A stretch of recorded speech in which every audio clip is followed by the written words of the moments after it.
Hello students, welcome back to my YouTube channel Science Fantasy. In our last lecture, we discussed about the impurity defect. In this lecture, we will talk about the electrical properties of solids. This is the second last topic of this unit. Okay. Depending upon the electrical conductivity differences in solids are classified into basically three types. आप सबने इसको पढ़ रखा है, conductors, insulators and semiconductors.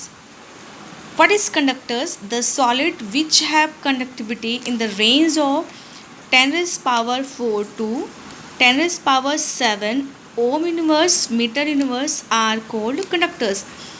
Ohm inverse and meter inverse are the unit of conductivities. Okay, the symbol of ohm is also right like this.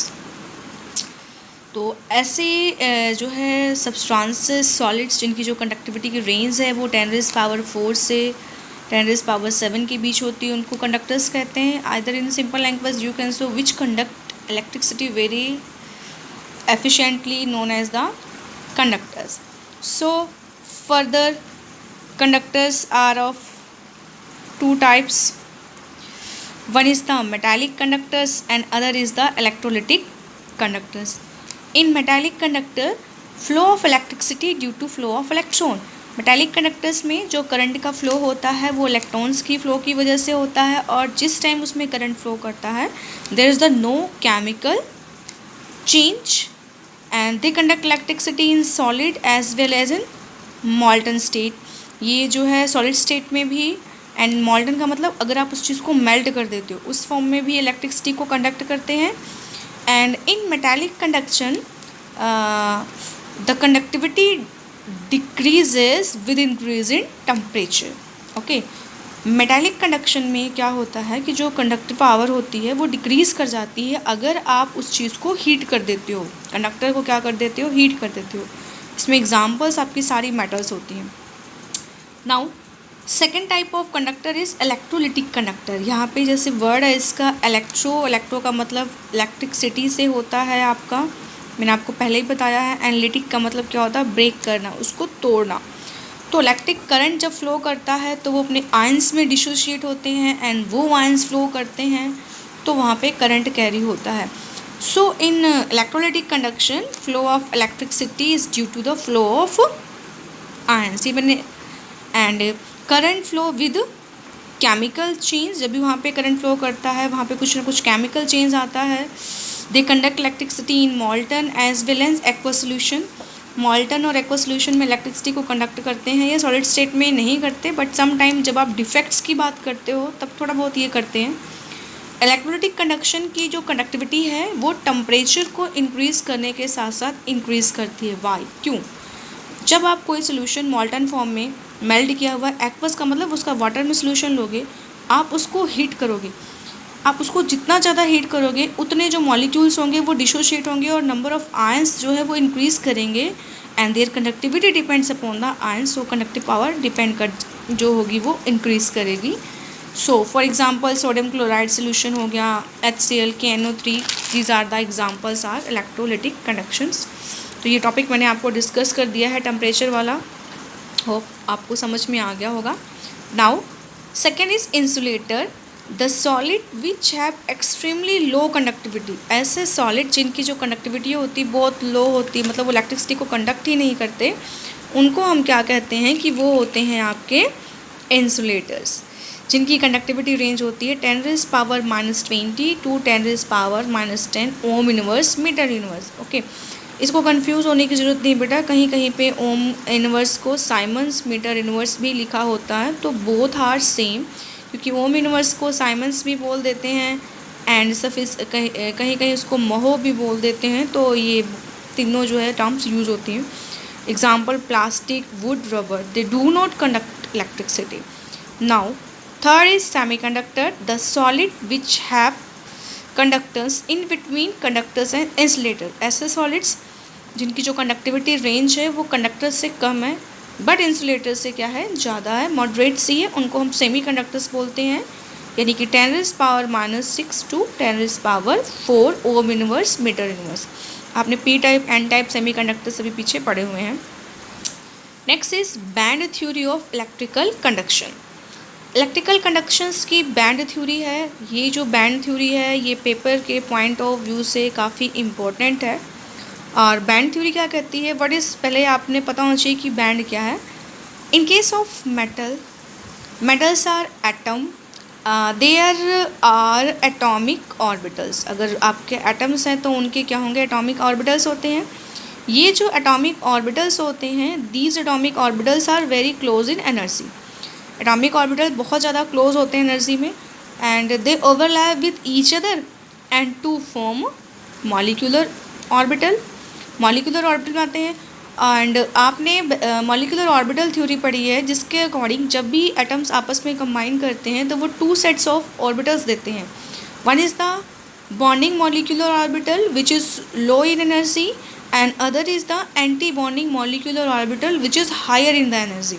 So in this way large number of molecular orbitals is formed. These molecular orbitals are very close in energy, and these sets of molecular orbital which is very close in energy is known as the band. For example, here we have taken number of electrons of atom, and they form 2 sets of empty orbitals. One is the anti-bonding which is higher in energy, as you read in the molecular orbital theory in 11th class in your 4th chapter chemical bonding and molecular structure. And one is the lower energy valence bond, जिसको आप bonding molecular orbital भी बोलते थे। तो यहाँ पे 2 तरह का आपका बैंड बनता है। एक बैंड लोअर एनर्जी का होता है, जिसमें जो आपके वैलेंस इलेक्ट्रॉन होते हैं वो प्रेजेंट होते हैं, ऑक्यूपाइड होता है, वो उसको आप वैलेंस बैंड बोलते हो। दूसरा जो होता है वो कंडक्शन बैंड होता है, जो हायर इन द एनर्जी होता है, अपर बैंड होता है, और ये कैसा होता है, एम्प्टी होता है। तो जो लोअर एनर्जी बैंड है उसको वैलेंस बैंड कहते हैं, इसमें वैलेंस इलेक्ट्रॉन होते हैं। जो अपर एनर्जी बैंड है इसको कंडक्शन बॉन्ड कहते हैं, जो कि बैंड कहते हैं, जो कि एम्प्टी होता है।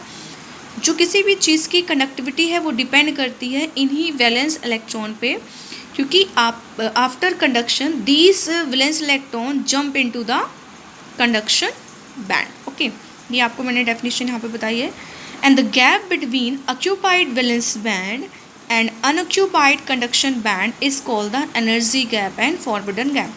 ये जो एक गैप होता है, एनर्जी गैप कंडक्शन बैंड और वैलेंस बैंड के बीच में, इसको आप एनर्जी गैप कहते हो और फॉरबिडन गैप कहते हो। On the basis of this band we can explain now conductors, semiconductors and insulator. So let's start. First of all, conductors. If occupied valence bond in the direct contact with unoccupied conduction band or overlap with each other, अगर जो आपका occupied valence band है वो unoccupied यानी कि जो empty conduction band है उसके डायरेक्ट कॉन्टैक्ट में होता है, या दोनों एक दूसरे से ओवरलैप कर रहे होते हैं, जिससे क्या होता है कि इलेक्ट्रॉन्स जो है वो ईजिली जो है वो इलेक्ट्रिक फील्ड के इन्फ्लुएंस में जंप कर जाता है वैलेंस बैंड से कंडक्शन बैंड में, तो उसको हम क्या कहते हैं, कंडक्टर्स कहते हैं। यहाँ पे देखो आपका ये डायरेक्ट कॉन्टैक्ट में है और यहाँ पे ये पार्शली ओवरलैप कर रहा है, तो इनके एग्जांपल्स होते हैं आपके मेटल्स, और ये कंडक्टर्स होते हैं, क्योंकि इसमें इजीली जो यहाँ पे वैलेंस इलेक्ट्रॉन प्रेजेंट होगा वो इजीली इसमें क्या कर जाएगा, आपका जंप कर जाएगा, यहाँ कोई दिक्कत नहीं आने वाली, तो दे आर conductor. Second is insulator.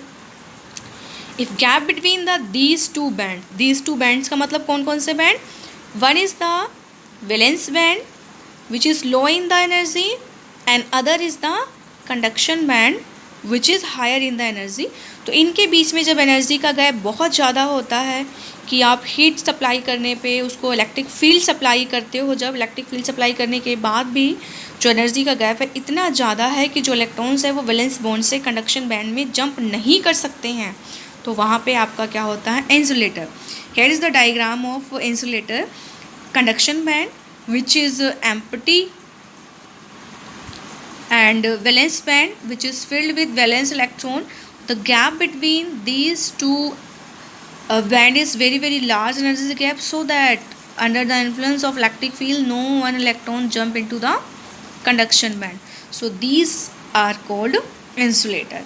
Now semiconductor.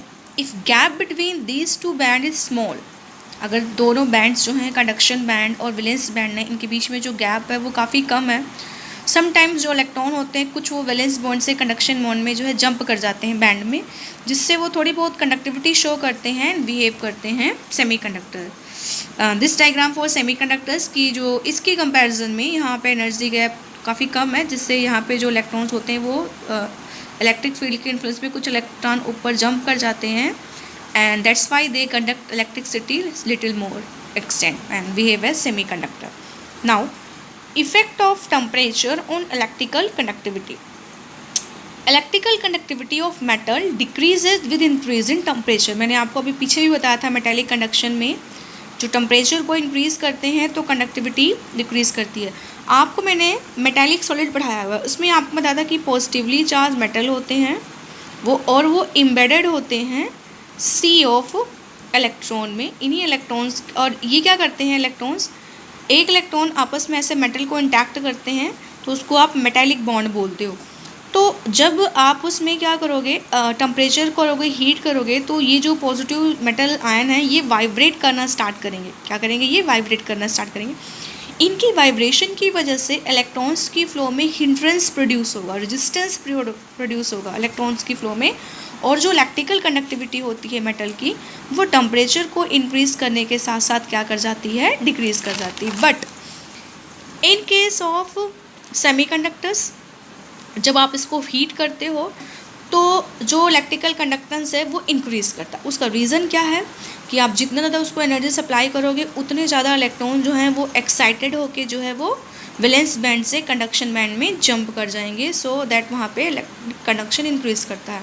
Silicon, germanium जो है वो इस टाइप का कंडक्शन बिहेवियर शो करते हैं, that's why they are known as the intrinsic semi conductor. वैसे जो इंट्रिंसिक सेमी कंडक्टर हैं सिलिकॉन और जर्मेनियम की, उनकी जो कंडक्टिविटी होती है वो बहुत कम होती है।